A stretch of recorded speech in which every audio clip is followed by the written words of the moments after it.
Hey everybody, it's Mike here with another exercise tutorial. Today we're going to talk about the kettlebell swing. It's one of my favorite exercises and it's something that we do quite a bit in the gym because it's really a great exercise. It's essentially a full body exercise with a couple of exceptions.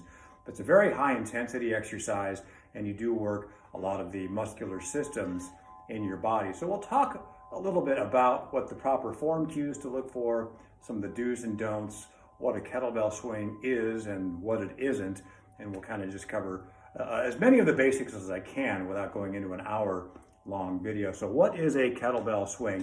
Kettlebell swing is essentially, we call it a ballistic exercise, meaning it's a super high intensity movement where you're trying to create a lot of momentum and a lot of force. This is not a slow moving exercise. We do a lot of work with weights, and a lot of those exercises we will do with very slow and controlled movements. Kettlebell swing is not a slow and controlled movement. It should leave you breathless after every single set that you do with one of these, as long as you are doing it properly.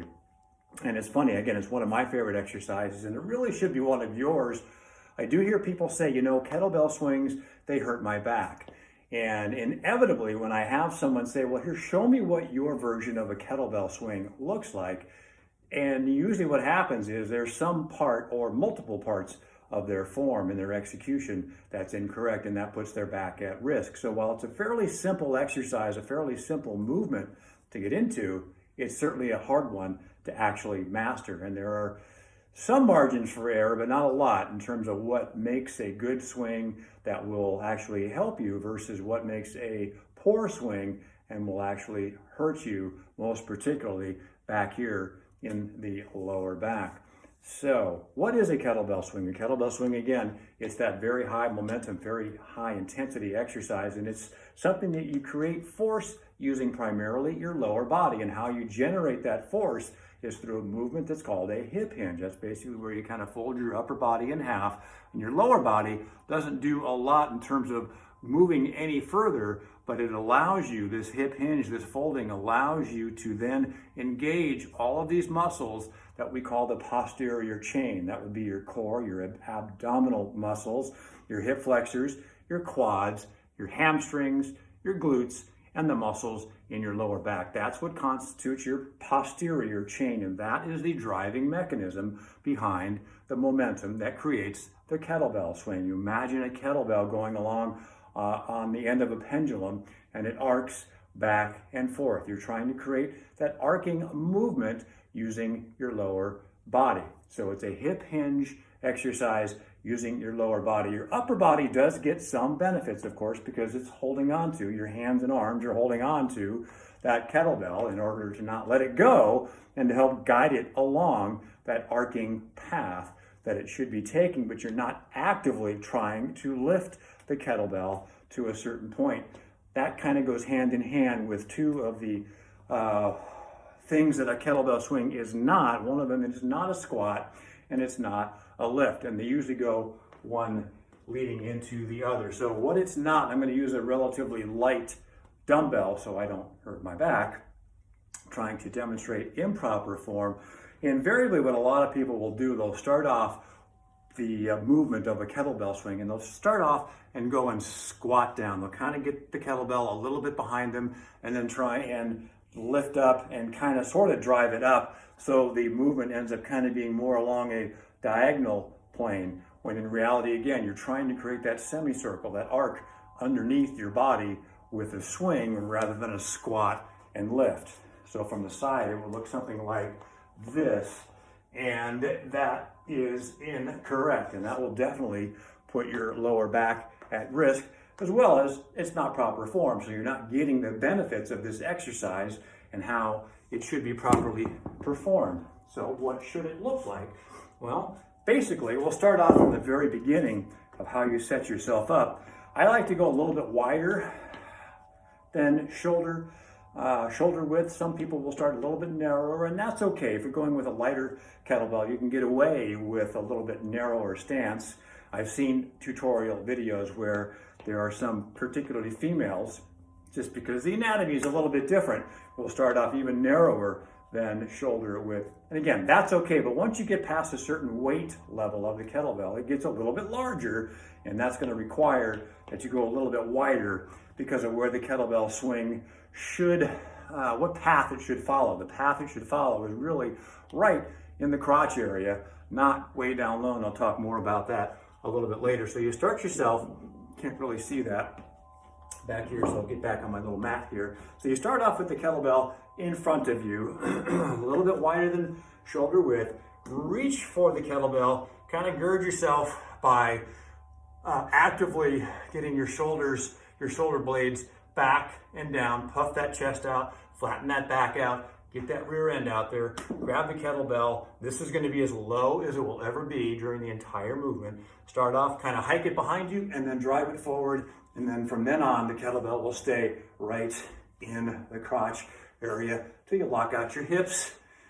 And that's the end of the momentum creation. So it's a hip hinge exercise. That's how you start to create that force. So hip hinging, what does that really translate into in terms of how you can imagine what a hip hinge is in your mind? So think of the exercises like a deadlift. That's a hip hinge exercise. Toe touch and ups that we'll do in warm-up. That's a hip hinge exercise like this. Floor bridges, something I like to program as a warm-up exercise before we get into doing kettlebell swings. That's also a hip hinge, and it really mimics that movement that you're trying to create, that mechanism where you pulse your hips in a floor bridge. Well, I guess I'll get down here and show you what a floor bridge, a glute bridge, will look like. Get your weight in your heels, you get your hips up off the ground, and you pulse towards the ceiling and then back down towards the ground, keeping the weight in your heels, which is where they should be during a kettlebell swing. You lock out your hips. As you lock out your hips, you also squeeze the old glute muscles to get some activation back there in terms of the warm-up exercise. But that also, when you're doing a swing, helps to remind you that's where the body needs to stop. So you lock out your hips. This is a hip hinging exercise.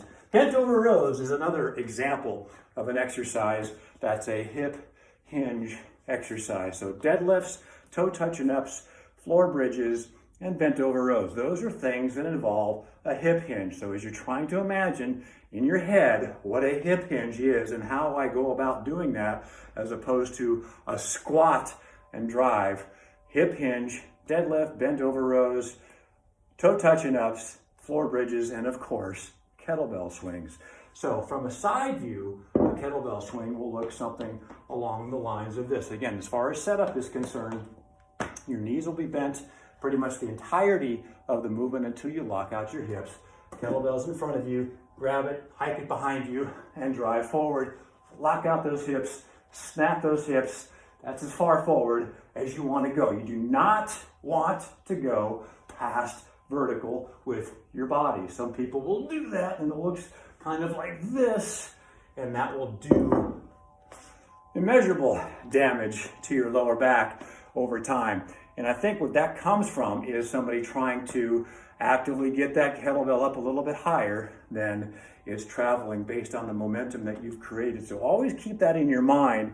Kettlebell is not going to go any higher than that force that you have created. Ideally, you want to get out to about here. That's the optimal height, but that's not an absolute. It might go a little bit higher and it might be a little bit lower. If it's way down low at the finishing part of the movement, then you probably need to go a little bit lighter with your weight selection. If it's going up higher than that, you probably need to go heavier, and or you need to watch out what you're doing form-wise. If you're arching, you're going past vertical, hyperextending, that's going to have that characteristic of bringing the kettlebell up a little bit higher than it should be.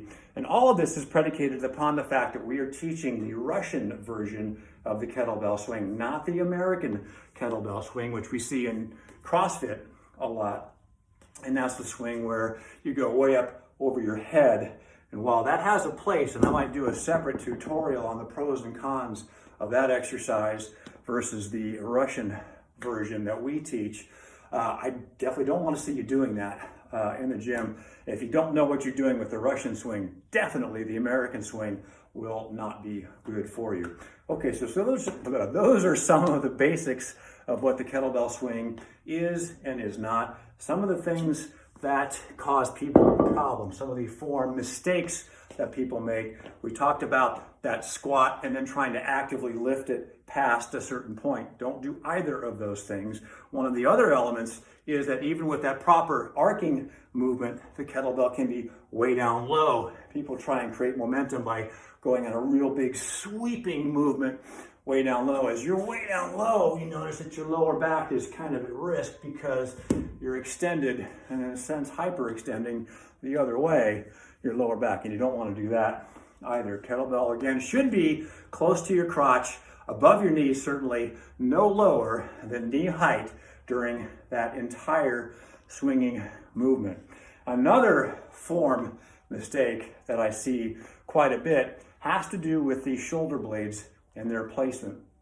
Some people, and it's not just with the kettlebell swing, it's in a lot of other upper body lifts, will end up letting their shoulders be rounded off and go way out in front. And again, part of that I think is the mistaken notion that you have to somehow force the kettlebell out to a certain height, a certain limit, whatever. So the shoulder blades are way out. When that happens, you're kind of reaching, and again, now you start hyperextending. You're getting to the point where, and that's not really the right term, but you're extending your spine and your back into a position where it's really at risk. You want to think more compact. So it's a subtle difference between having your shoulders out like this, and the shoulder is kind of past your chin, versus tucking it back and down and having the shoulder kind of with your ear, more or less, rather than way out here. So not out here, you want it here. Not here, you want it here. And the difference there is your arm is extended and your arm is kind of naturally bent. And that's what happens during the entirety of a good kettlebell swing, is that the arms are bent a little bit, not like this, but you don't ever extend them.